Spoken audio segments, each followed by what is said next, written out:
Welcome. Today we're going to be discussing the technique circling the horizon and some of the more important principles, rules, theories, concepts, and strategies of this technique.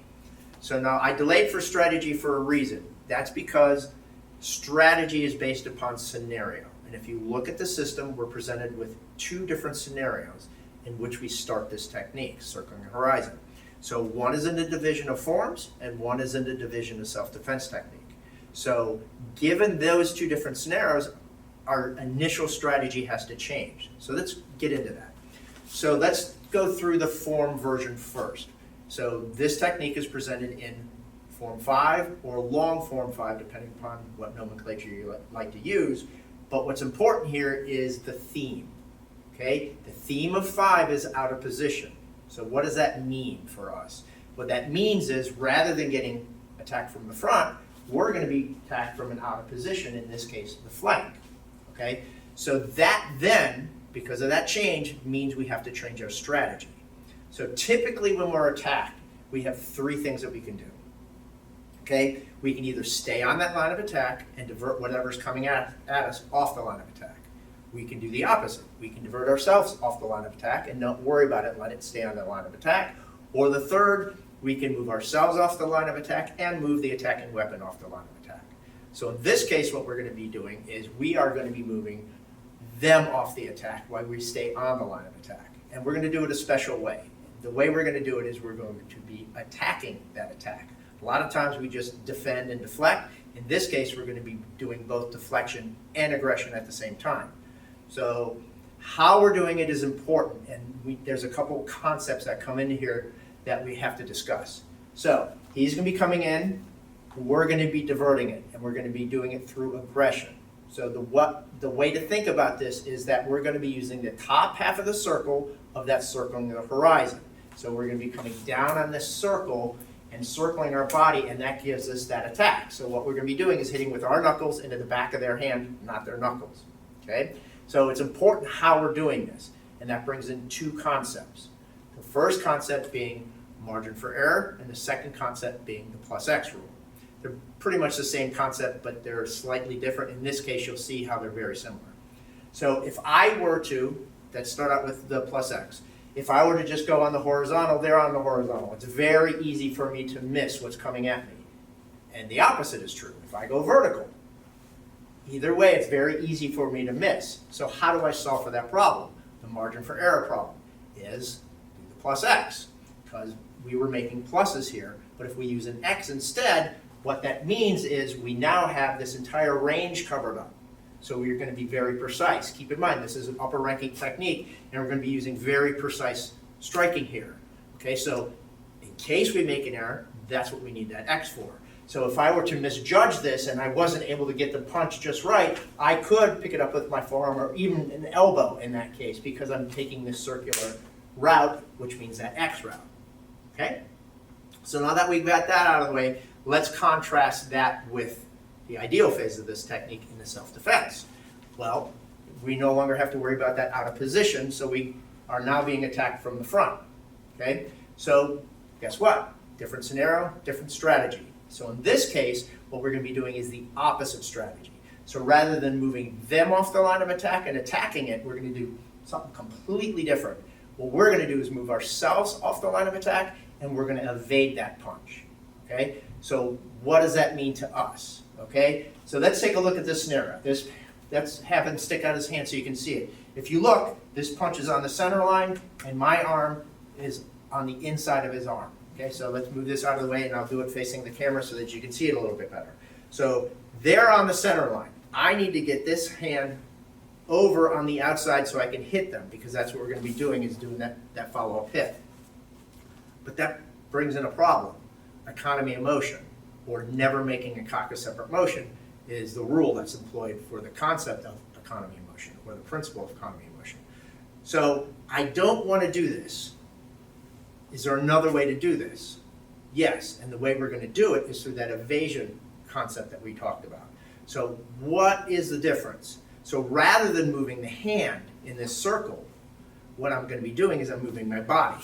So if you'll notice, now that you saw it that way, Notice my right arm is closer to the camera. If I move my body out of the way, guess what? My arm, through body fusion, staying with my body, now is on the outside of the arm, and now doing the opposite of what we did at the beginning, using the top half of the circling the horizon. We're not going to use the bottom half in a much smaller version as we get to the top, to where we need to get the hit. So let's recap this really quick. So I'm going to move my body out of the way, and then I'm going to do that punch. Okay? So it's very important that you understand this. In the first scenario, we came from an off angle. We were using a completely different strategy due to the scenario we were given. Now we switched the scenario, and now we have to use a completely different strategy. In this case, they were opposites of one another. Okay? So now that we've done that, let's talk through one more element of this second strategy of evasion. What's happening with this left hand? Okay, so keep in mind that we're trying to evade.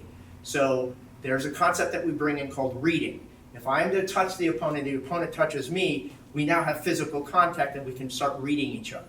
So that's important here with the left hand. What I do not want to do is reach my hand out here and touch him so that before I get this hit. You say, well, why? Because of that reading concept. If I touch him, he can now start reading me. So the better thing to do, rather than doing a check, which is a contact type of maneuver, I want to use a cover, which is a non-contact type of maneuver. And I don't want to get into the contact till I actually am beyond the point where he can no longer use that reading against me, and then beyond that point I can now turn it into a check. So you want to start out with a cover, and then you want to end up with a check. Very important that you understand that. But now, at this point, both of the techniques have implemented the different initial strategy, and all the strategy beyond this point is all the same. Okay? So let's continue forward. So we've got this punch. So what's the point of this punch? The point of the punch is to set up our follow-up weapons, which are down here. So there's a general concept that says when the upper part is closed, you move to the opposite side. In this case, the lower parts would be lower and middle. So what we're doing is we're closing off that upper part and getting them to bend back and getting checked on stuff. So what we're going to do is we're going to pull our arm out and then hit them. Now notice I used the term pull my arm out, but you didn't see me pull my arm out. Okay, so that brings in yet another concept, path of travel and contouring. Contouring is done through using the body or the shape of the body in order to get to things. Okay, and the path of travel is how much am I traveling. Remember what I said at the beginning here, this is an advanced technique, so we're using advanced concepts. So because of that, we make the assumption that you don't need as much path of travel. Now let's talk through that practically, what's going on here. So I could pull my arm all the way out and then deliver this elbow, but what's the problem with that? Timing, right? I'm giving this person the ability to recover from my initial punch and potentially block me. So the way to solve for that is to cut down on the timing. Less path of travel, more contouring. So we do this hit, and we contour down, and we settle into that elbow. Now we bring in another concept called body English. What is body English? Body English is settling, extra rotations, things like that, that aids the strike. So what we're going to be doing is settling and dropping that elbow in. Okay, so notice how we're contouring that using more economy of motion and less path of travel because it's advanced. So this continues forward. The reason why I'm highlighting it is because it continues forward into the end of the technique. So once we've done this elbow, I'm going to be contouring down the body again and then using an open-ended triangle down there at their leg. And then using a complementary angle. Okay, so what are those two? An open-ended triangle is anything that is open that uses an area where we can now take advantage of both the contour of their body and margin for error again. Okay, so that picks up that. Then what about the complementary angle? In this case, what a complementary angle is, I'm going to be following the angle created by his leg. I don't want to use an opposition to it, very similar to what we were doing at the top. Now we're doing at the bottom. I want to follow the angle of the leg down so that he can't not really fight me with the knee and come down at that angle. So we call that a complementary angle. And then that whole making a cocker-separate motion thing falls into place here too. So once I get this strike, I could theoretically bring this all the way back, but then that brings in a new concept, line of sight. If I bring my hand all the way back, notice I no longer have line of sight to what I'm going to be hitting. So instead what I do is then cut down on that path of travel, maintain the line of sight, and then hit them back with either a ridge hand or a closed hand. Doesn't matter which one, whichever one you feel like hitting, the easier of the two, is just keep the hand shut. But remember, it's an advanced technique, so you could open the hand if you wanted to. Okay, so now that we've done all that stuff, let's do one demonstration of it. Let's do the ideal phase just so you can see it, so that you can see how it will be implemented. Up.